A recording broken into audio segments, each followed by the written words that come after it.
सहज ही अपनी ओर हम चले वतन की ओर।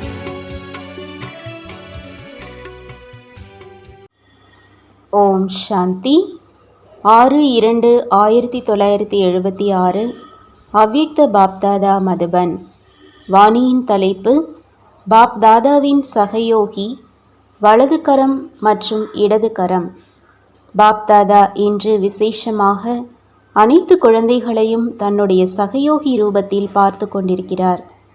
தந்தையின் சகயோகி சொரூபத்தின் தன்னுடைய நினைவு சின்னத்தை தெரிந்திருக்கிறீர்களா மற்றும் பார்த்திருக்கிறீர்களா? அது எது? சகயோகி சொரூபமானது புஜங்களின் ரூபத்தில் காண்பிக்கப்பட்டிருக்கிறது.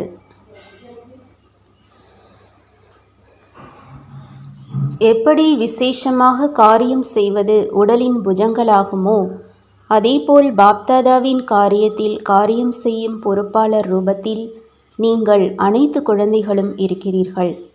எப்பொழுதும் தந்தையின் சகயோகி, அதாவது தன்னை தந்தையின் புஜங்கள் என்று புரிந்து காரியம் செய்கிறீர்களா?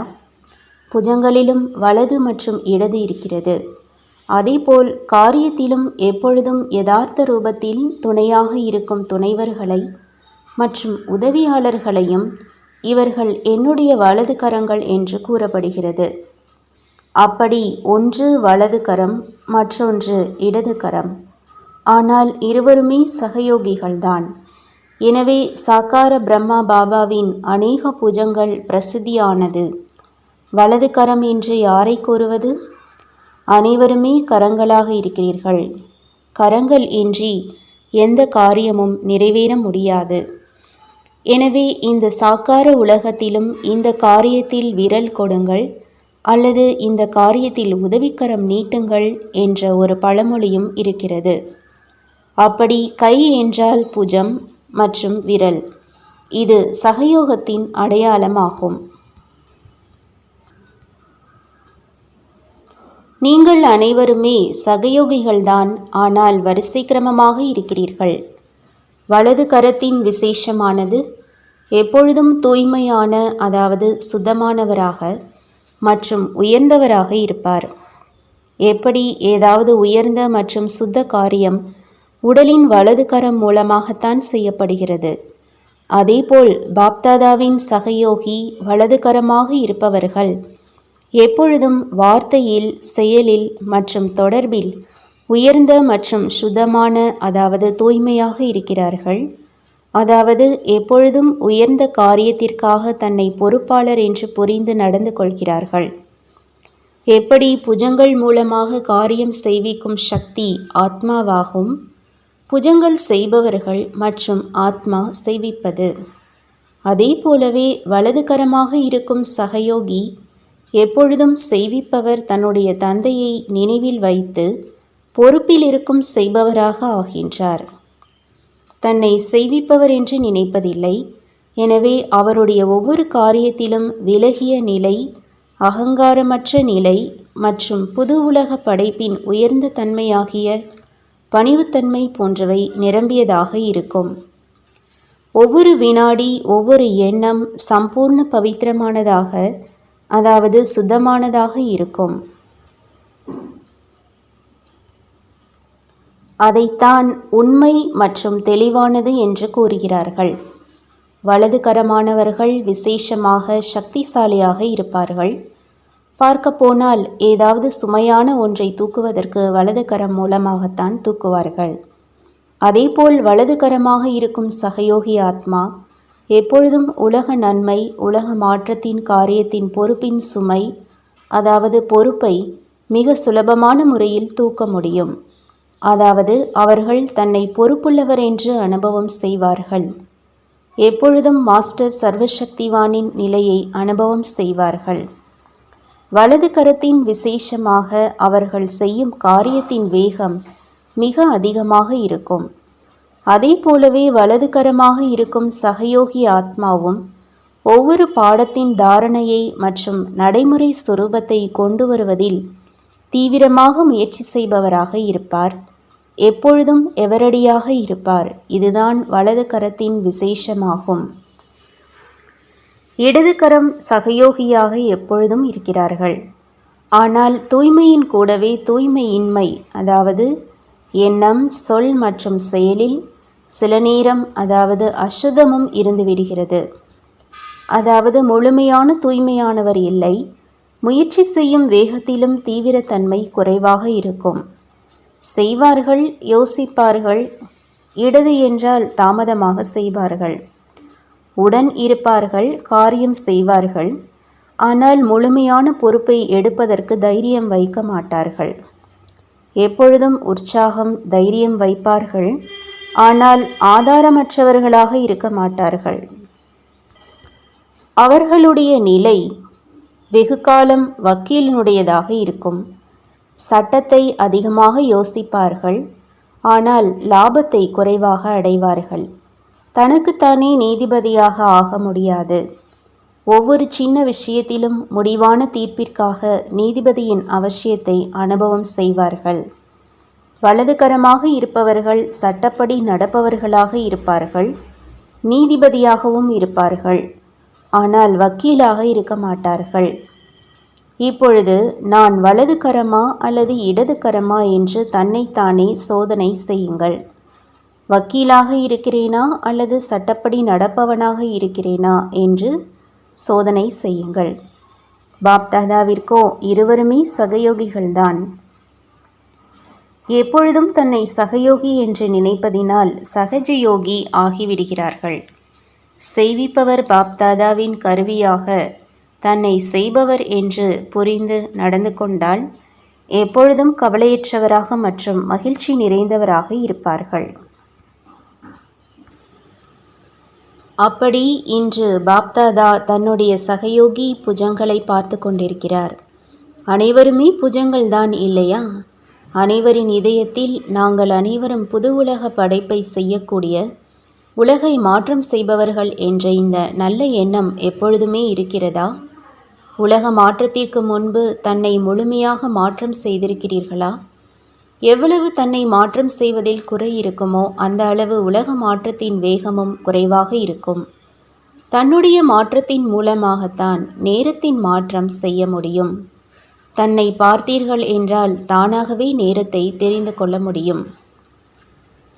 மாற்றம் செய்வதின் நேரத்தின் கடிகாரம் நீங்களாவீர்கள். அப்படி தன்னுடைய கடிகாரத்தில் நேரத்தை பாருங்கள். முழு உலகத்தின் அதாவது அனைத்து ஆத்மாக்களின் கவனம் இப்பொழுது இன்னும் எவ்வளவு நேரம் இருக்கிறது என்று பொறுப்பாளராகி இருக்கும் நேரத்தின் கடிகாரமாகிய உங்கள் மேல் இருக்கிறது.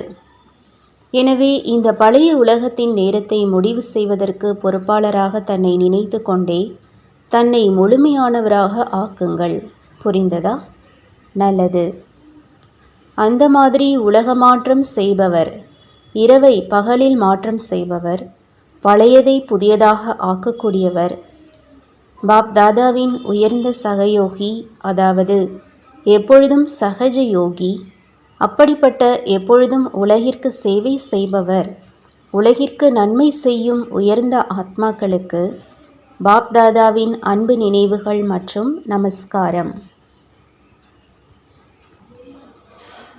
டீச்சர்கள் சகோதரிகளுடன் கனெக்ஷன் மற்றும் கரெக்ஷனின் சமநிலை மூலம் அதிசயம். டீச்சர்களுக்கு விசேஷமாக 2 விஷயங்களின் கவனம் வைக்க வேண்டும். அந்த 2 விஷயங்கள் எவை? மதுபனுடன், தந்தையுடன் மற்றும் தெய்வீக பரிவாரத்துடன் மரியாதைபூர்வமான கனெக்ஷன், அதாவது தொடர்பு இருக்க வேண்டும். மரியாதைபூர்வமான கனெக்ஷன் என்றால் என்னென்ன எண்ணங்கள் மற்றும் காரியங்கள் செய்கிறீர்களோ அதை ஒவ்வொரு நேரமும் கரெக்ஷன் செய்வதின் பயிற்சி உடையவராக இருக்க வேண்டும். 2 விஷயங்கள், ஒன்று சரியான கனெக்ஷன் மற்றும் இன்னொன்று ஒவ்வொரு நேரமும் தன்னுடைய ஒவ்வொரு கரெக்ஷன் செய்வதிலும் கவனம். ஒருவேளை 2 விஷயங்களிலும் ஏதாவது ஒரு விஷயத்தின் குறை இருந்தாலும் வெற்றி அடைபவராக ஆக முடியாது. கரெக்ஷன் செய்வதற்காக எப்பொழுதும் சாட்சியாக இருக்கும் நிலை தேவையாக இருக்கிறது. ஒருவேளை சாட்சியாக இருந்து கரெக்ஷன் செய்யவில்லை என்றால் யதார்த்த கனெக்ஷன் வைக்க முடியாது. எனவே ஒவ்வொரு விஷயத்தில் ஒவ்வொரு நேரமும் கரெக்ஷன் செய்கிறேனா என்று இதை சோதனை செய்யுங்கள். ஒன்று புத்தியின் கரெக்ஷன், அதைத்தான் நினைவின் யாத்திரை என்று கூறுகிறீர்கள். 2வது ஸ்தூல காரியத்தில் வந்து கொண்டும் சாக்கார பரிவாரம் மற்றும் சாக்கார சம்பந்தத்தின் கனெக்ஷனில் வருவது 2 கனெக்ஷனும் சரியாக இருக்க வேண்டும். சாக்காரத்தில் கனெக்ஷனில் வருவதில் மரியாதை பூர்வமாக இருக்க வேண்டும். ஒருவேளை ஆன்மீக பரிவாரத்தின் கனெக்ஷன் ஆன்மீகத்திற்கு பதிலாக ஒருவேளை தேக அபிமானத்தின் கனெக்ஷன் இருக்கிறது என்றால் அதுவும் யதார்த்த கனெக்ஷனாக ஆகவில்லை. யார் கரெக்ஷன் மற்றும் கனெக்ஷன் செய்ய தெரிந்திருக்கிறாரோ அவர் எப்பொழுதும் ஆன்மீக போதையில் இருப்பார். அவருக்கு விலகி இருக்கும் நிலை மற்றும் அன்பாக இருக்கும் நிலையின் சமநிலை இருக்கும். பாருங்கள், எப்படி சமநிலையின் விளையாட்டை காண்பிப்பதற்காக சம்பாதிப்பதற்கான சாதனம் எவ்வளவு உருவாக்கி இருக்கிறார்கள். அதுதான் சர்க்கஸ். சமநிலையை அதிசய ரூபத்தில் காண்பிக்கிறார்கள் என்றால் இங்கேயும் ஒருவேளை சமநிலை இருக்கிறது என்றால் அதிசயமும் ஏற்படும் மற்றும் சம்பாத்தியமும் ஏற்படும். ஒருவேளை கொஞ்சமாவது குறைவாக அல்லது அதிகமாக ஆகிவிட்டது என்றால் அதிசயமும் ஏற்படுவதில்லை, வருமானமும் ஏற்படுவதில்லை. எப்படி ஏதாவது உணவு பலகாரம் செய்கிறார்கள், ஒருவேளை அதில் அனைத்து பொருட்களின் சமநிலை இல்லை என்றால் எவ்வளவுதான் நல்ல பொருளாக இருந்தாலும் அதில் சுவை இருக்காது. அப்படி தன்னுடைய வாழ்க்கையையும் உயர்ந்ததாக மற்றும் வெற்றிகரமாக ஆக்குவதற்காக சமநிலை வையுங்கள். இன்னொரு விஷயம், எப்படி பிரச்சனையோ எப்படி நேரமோ அப்படி தன்னுடைய சக்திசாலியான நிலையை உருவாக்க முடிய வேண்டியதிருக்கும். ஒருவேளை சூழ்நிலை எதிர்க்கக்கூடியதாக இருக்கிறது என்றால் எதிர்கொள்ளும் சக்தியின் சொரூபமாக ஆகிவிடுங்கள். ஒருவேளை சூழ்நிலை சகித்து கொள்வதற்கானதாக இருக்கிறது என்றால் சகித்து கொள்ளும் சக்தியின் சொரூபமாக ஆகிவிடுங்கள். மாதிரியான பயிற்சி இருக்க வேண்டும். டீச்சர்கள் என்றாலே சமநிலை, எப்படி நேரமோ அப்படி சொரூபத்தை தாரணை செய்வதற்கான சக்தி இருக்கட்டும். அன்பிற்கு பதிலாக ஒருவேளை சக்தியை தாரணை செய்கிறீர்கள் மற்றும் சக்திக்கு பதிலாக ஒருவேளை அன்பை தாரணை செய்கிறீர்கள் என்றால் இதை என்னவென்று கூறுவது? அதாவது எப்படி நேரமோ அப்படி சொரூபத்தை தாரணை செய்யும் சக்தி இல்லை. எனவே சேவையின் ரிசல்ட்டும் கிடைப்பதில்லை, மேலும் வெற்றியும் அடைவதில்லை.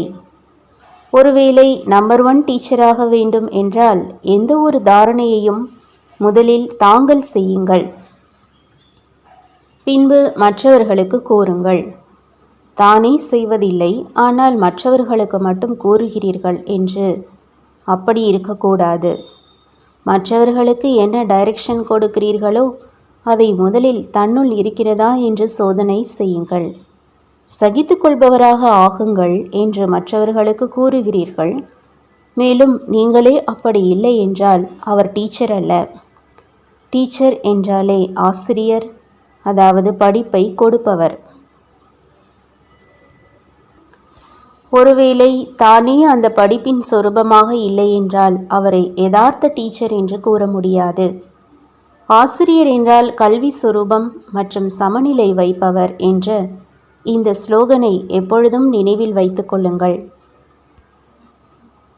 இப்பொழுது தரமுள்ள டீச்சராக வேண்டும். அதிக அளவின் மேல் உங்களுடைய பார்வை செல்ல வேண்டாம். தரமுள்ளவர்தான் அனைவரின் நன்மைக்கு பொறுப்பானவர் ஆக முடியும். எனவே இப்பொழுது டீச்சரின் எண்ணிக்கையை அதிகரிக்க வேண்டியதில்லை, ஆனால் தரத்தை அதிகரிக்க வேண்டும். புரிந்ததா? வரதானம்: அன்பின் கடலில் மூழ்கி என்னுடையது என்பதின் அழுக்கை அகற்றக்கூடிய தூய்மையான ஆத்மா ஆகுங்கள். யார் எப்பொழுதும் அன்பின் கடலில் மூழ்கி இருக்கிறாரோ அவருக்கு உலகத்தின் எந்த ஒரு விஷயத்தின் உணர்வு இருப்பதில்லை. அன்பில் மூழ்கியிருப்பதின் காரணத்தினால் அவர்கள் அனைத்து விஷயத்திலிருந்தும் சுலபமாகவே விலகி விடுகிறார்கள். இவரோ தன்னையே மறந்திருக்கிறார் என்று பக்தர்களுக்காக கூறுகிறார்கள். ஆனால் குழந்தைகள் எப்பொழுதும் அன்பில் மூழ்கி போயிருக்கிறார்கள். அவர்களுக்கு உலகின் நினைவு இருப்பதில்லை. என்னுடையது என்னுடையது என்ற அனைத்தும் முடிந்து விடுகிறது. அநேக என்னுடையது என்பது அழுக்காக்கி விடுகிறது. என்னுடையவர் ஒரு தந்தை என்றால் அழுக்கு முடிவடைந்து விடுகிறது. மேலும் ஆத்மா தூய்மையாகி விடுகிறது. ஸ்லோகன்: புத்தியில் ஞான ரத்தினங்களை கிரகிப்பது மற்றும் கிரகிக்க வைப்பதுதான் புனிதமான அன்னப்பறவை ஆவதாகும். நல்லது. ஓம் சாந்தி. तो बच्चों को तो सर्विस करनी है. जो बाबा कहते हैं सबको ये बताओ कि देखो तुम्हारा एम एंड ऑब्जेक्ट ये है.